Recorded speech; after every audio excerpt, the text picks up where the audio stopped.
I just need a reason why you think Muhammad's a true prophet. We'll work from there, bro. So, one, it talks about Moses and it talks about the prophets of God, and there is some kind of morality to what he brings, although there's a lot of, negative things that he does, and that's why I'm telling you I'm going to approach it from there. We can look at the life of David. David has also committed some of those crimes. Solomon has committed some of the sins, and Okay, now I'm not trying to. pause for a second. Mhm. When David committed those crimes, did God rebuke him and chasten him? Absolutely, When Solomon committed those crimes, did God chasten him, rebuke him? absolutely.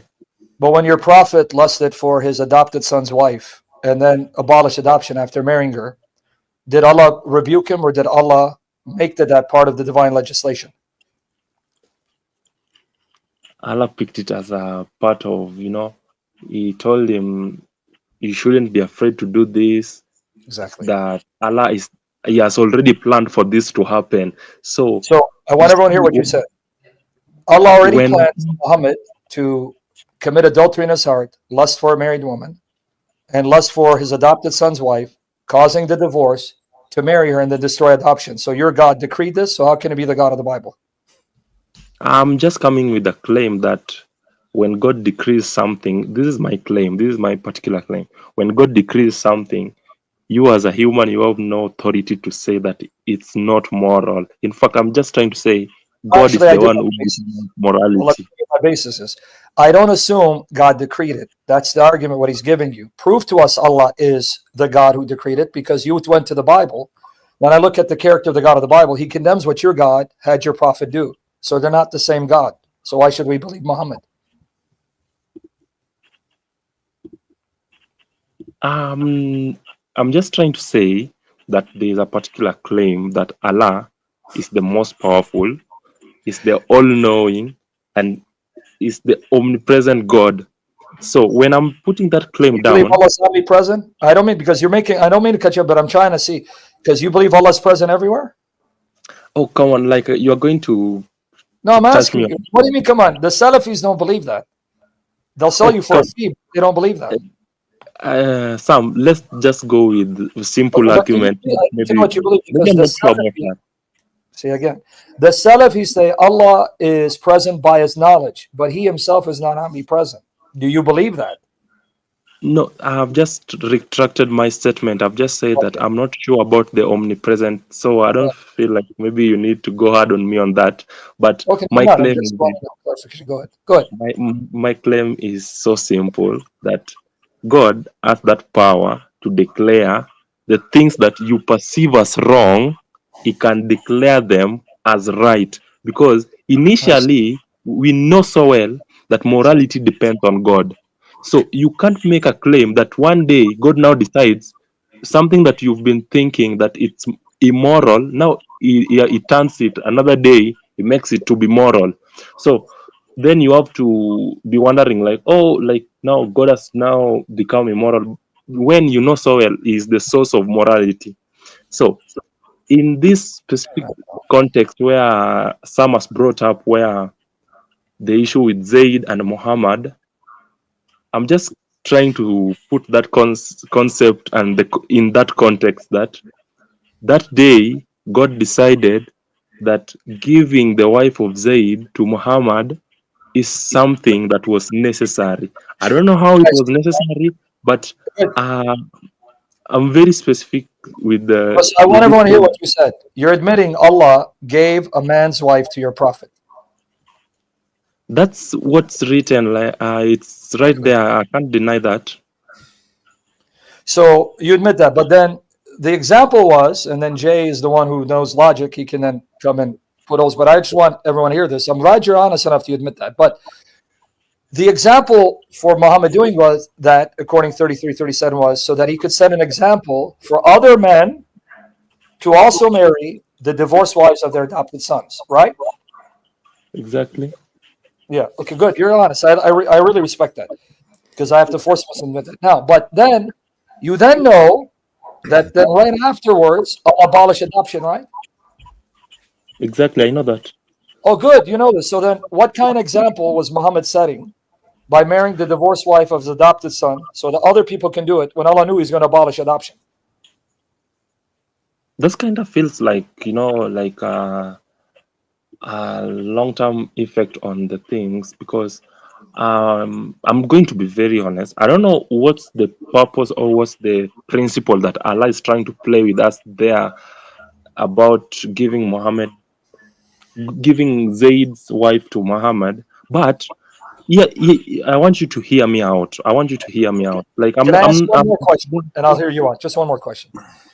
Okay. One more. And I promise I'll let you out. Here's it. So Allah took a woman. Okay, Zayd was married to this woman and he was intimate with her. Now Zayd has to look to that woman as his mother, even though at one time he was intimate with her and having sex. Don't you think there's something weird with that picture? A woman that I slept with and had sex with, now she's one of the mothers of the believers, and I have to look at her as my mother. So you don't have a problem with that picture? You do realize that I admitted that, okay, personally I don't agree with that, with the whole of that concept. Personally I don't agree with it, but I want you to hear me out. Just give me this time, hear me out a bit. Personally I don't agree with that whole concept of Zaid's wife becoming Muhammad's wife, but hear me out. My point is, God can decide one day that killing all humans on earth is moral, then he can do it. I want you to hear me from that perspective. He can decide one day killing all humans on planet earth is moral, then he can do it. Then we have nothing against him. Although you guys can come across then say that, okay, that's not God, but we know so well that God one day can decide that. It's an open possibility. Then I'm going to tie you to the issue of David and Bathsheba. When David commits adultery with Bathsheba, God knows it's a sin, and God comes and rebukes David about it. After he rebukes David about it, there is a punishment that David faces, and that punishment is that Bathsheba gives birth and the child dies. I don't know if I'm correct on that. Yes, 2 Samuel 12. Yeah, what about it? Okay. So take it from this perspective. Bathsheba gives birth, the child dies. We know back then God says no child will be paying for the sin of who? Yeah, you're going to another Ezekiel 18 to run. You're taking those out of context. So I mean, you're jumping from here and here. I'm going to bring the argument to the issue of Zaid. I'm going to bring it back. I'm going to harmonize it. There's no moral equivalence. Let me explain why. I'm going to harmonize it. Just let me finish. Address your false analogy. I know you want to preach, but take it easy. It's not just preaching. No. Let me finish the argument. Okay. So the point is, there is a time that God said that it's moral to not punish the child in place of the father. But today, in terms of David, God has decided. You're misquoting. This is the third time I just told you. You're misquoting Deuteronomy 5. Go ahead. I'm listening. Deuteronomy 24:16, and you're misapplying Ezekiel 18. So that's why I say, stop preaching. Let me correct your mistake. The mistake you're making is, so you cut me off. We're not having a conversation. Do you want to go preach to Shabir Ali? Let me address your mistake. If you read Ezekiel 18 in context, that has nothing to do with whether someone's actions can affect someone else, good or bad. In other words, if I'm a drunk driver and I smash into a car and I kill everyone in that car, they suffer because of my sin, but they're not punished for my sin. I'll be held accountable for that sin. You're confusing apples and pineapples. Now, let me come back and address why God took that child, because this is the mercy of God. I'll explain why. If that child was allowed to be lived, that would be a stigma, because everyone would know that child is the fruit of adultery. So God in his mercy could take that child in a state of grace. That child now would dwell with God, because we're not atheists. We believe in an afterlife. That child now lives with God, and he's not punished. But that child is spared the scorn and the stigma of being oppressed and being viewed as a bastard seed of an adulterous relationship. But you don't see the wisdom of God because you're not reading the scripture in its context. Oh, come on. Okay, I'm listening. I'm listening right now. I think this is part of learning, so I'm kind of listening. Good. So I feel There's I think there's another mistake that's being made, which is that in the argument that you gave, if I understood it, about the situation of Zaid, you were likening it to God flooding the world. It's not a situation where something is moral or immoral just based on God's arbitrary decree at that moment. The reason that the world was flooded was because humans were wicked. So it's an action of justice. And the same situation with these other cases, like when God makes these judgments, it's because of sin and wickedness. It's not that he's arbitrarily just deciding, okay, right now this is good, and then tomorrow I'm going to switch and this is going to be evil tomorrow. So good can't become evil and evil can't become good. Okay, I'm getting that one. But you do agree with me that there is morality is tied to God, and when Muslims, us as Muslims, come across and say that, okay, you guys know that morality is tied to God. We are saying that God has declared this to be moral. We are getting our moral. We are making a claim that this moral authority, this action of moral authority, we are tying it to the most powerful God, who is Allah. So but I don't know if you you guys are believe getting that my it's argument. just what he decrees. They're called theological voluntarism, and so Allah could decree the evil's good or that good is evil. We don't believe that. We believe that things have natures, they have qualities. God can't lie and say that good suddenly today is evil, and then in 3 years, oh, now actually I've changed my mind. Now evil is actually good.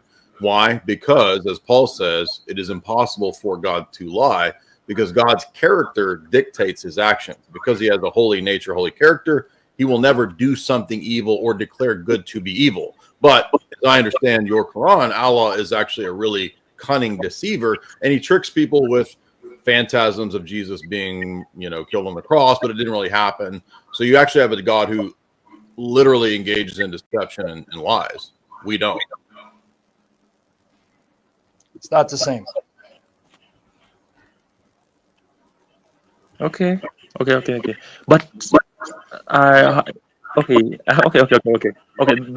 can you point. give us Okay, some maybe positive proof I'm that kind of Muhammad is a getting. prophet? Because we spent 20 minutes on morality. He wants an argument for why Muhammad is a prophet. Can you give us at least something so we don't talk about morality and how it can change depending on circumstances because Allah can do what he wants? What's the proof Muhammad is a prophet? Because that's what gave One rise. of the, I'll just go with the kind of influence that he has. It's parallel to the kind of influence that Jesus has. So I don't know if God is just sitting down, and if Muhammad was a false prophet, I don't know if God is just sitting down and saying that, okay, this man is so powerful, is overtaking me in terms of people who are believing in him and the impact that he has. I don't know if how So, you guys can so explain all that. of the people who believe in false polytheistic religions, are they also of God? Does that prove that polytheism is true? Because probably a majority of the world still believes in some kind of polytheism. Yeah, like Hinduism, right? I wouldn't talk for Hinduism because I don't know anything about Hinduism. But if they But do you brought understand for the me, point, though? Because the point is that the argument that you made was that God wouldn't allow this influence to be there unless it was of God. And by the same token, Hinduism has duped millions, perhaps billions of people. So why isn't Hinduism true? Yeah. Especially in India, the militant Hindus are persecuting Muslims, Christians. They seem to be dominant. but that one is on a scale of India. So on a scale of of the whole earth, it depends. I don't know if you guys are getting my argument. My argument is, That's an arbitrary this point. That's different why it sect. doesn't work. It's a bad argument because it's arbitrary. So, like, what's the number by which is it? What, 2 billion? If 2 billion people believe it, then it's true and of God. 1 billion. That's the point. Is that it's arbitrary. It doesn't make any sense. It's not going to be proven by the number of people. So, what, the religion becomes true when 1 billion and one person believe it? I mean, this is a silly argument. My friend, I think you have a good argument. Why don't you come back so others can ask questions? We appreciate you.